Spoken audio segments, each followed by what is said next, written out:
ಮಳೆಯು ಮಂಗಳವಾರ ಪೇಟೆಯಲ್ಲಿ ಹಲವಾರು ಅವಾಂತರಗಳನ್ನು ಸೃಷ್ಟಿಸಿದೆ.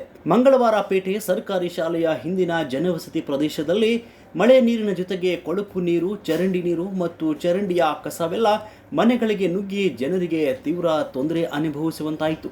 14ನೇ ವಾರ್ಡಿನ ಜನ ರಾತ್ರಿಯೆಲ್ಲ ನಿದ್ದೆಗೆಟ್ಟು ಮನೆಗಳಲ್ಲಿ ಮತ್ತು ಅಂಗಳದಲ್ಲಿ ನಿಂತಿದ್ದ ಕೊಳಕು ನೀರು ಎತ್ತು ಹಾಕುವುದೇ ಕೆಲಸವಾಯಿತು. ಮಕ್ಕಳು, ವೃದ್ಧರು ಬಹಳಷ್ಟು ಪೇಚಿಗೆ ಸಿಲುಕಿಸಿದ್ರು.